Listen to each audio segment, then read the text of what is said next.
தமிழக வருகை இது திடீர் வருகை கிடையாது. பிரதமர் வெளிநாடு செல்றதுக்கு முன்னாடியே இந்த அறிவிப்பு இருந்தது. அவர் மேபி முன்ன பின்ன 6-7 வர மாதிரி இருந்தது. இப்போ 9-10 வராரு. சோ அதனால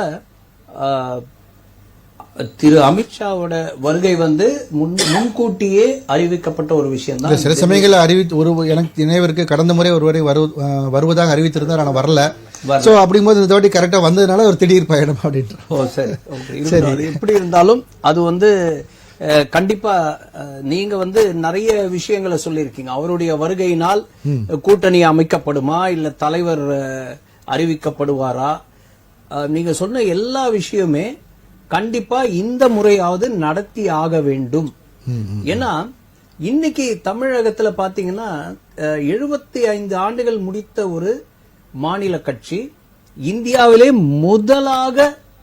முதலாவதாக ஒரு மாநில கட்சி ஆட்சிக்கு வந்ததுன்னா அது தமிழ்நாட்டில் திமுக தான். அப்படி சக்தி வாய்ந்த ஒரு கட்சியே அவர்களுடைய தேர்தல் பிரச்சாரத்தை ஆரம்பித்து விட்டார்கள். தேர்தல் வேலைகள், பிரச்சாரம் சொல்ல முடியாது, தேர்தல் வேலைகளை, யுக்திகளை எல்லாமே ஸ்டார்ட் பண்ண ஆரம்பிச்சிட்டாங்க.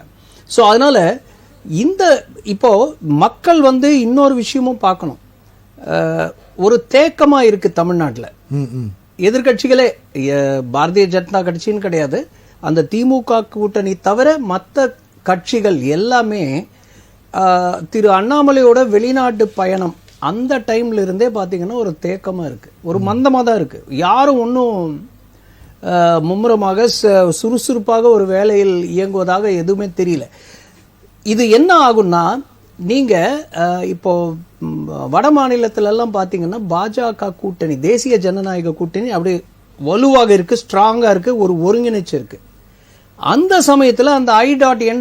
கூட்டணி கடைசி நிமிஷத்துல கோர்த்துக்கிட்டு கை தூக்கிக்கிட்டு பண்ற அந்த விஷயங்கள், வித்தைகள் இதெல்லாம் பலிக்காது. சோ அந்த மாதிரி ஒரு நிலைமை இங்கேயும் எதிர்கட்சிகளுக்கு வரக்கூடாது அப்படின்றதுதான் எங்களை மாதிரி ஆட்களுடைய வேண்டுகோள்.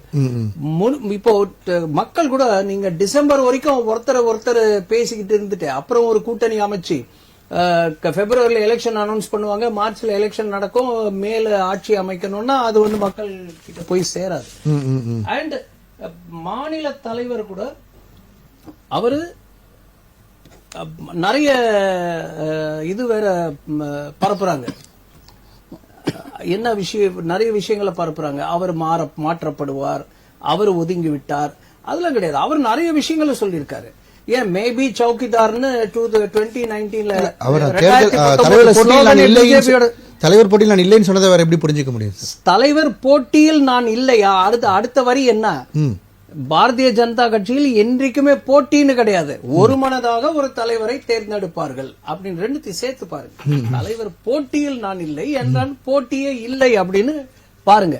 ஏன் கொஞ்ச நாள், ஒரு 2-3 நாள் பொறுத்து இருந்தா எல்லாமே விளங்க போகுது. சோ தனி ஒரு மனுஷனை அந்த மாதிரி பிரதிபலிக்கிறது அது ஒரு தவறான விஷயம். ஏன்னா அவர் கட்சிக்காக எவ்வளவு உழைச்சு இவ்வளவு தூரம் கட்சியை கொண்டு வந்திருக்காரு. சரி, அதனால பாரதிய ஜனதா கட்சியும் அந்த மாதிரி ஒரு விஷயத்தை செய்யாது.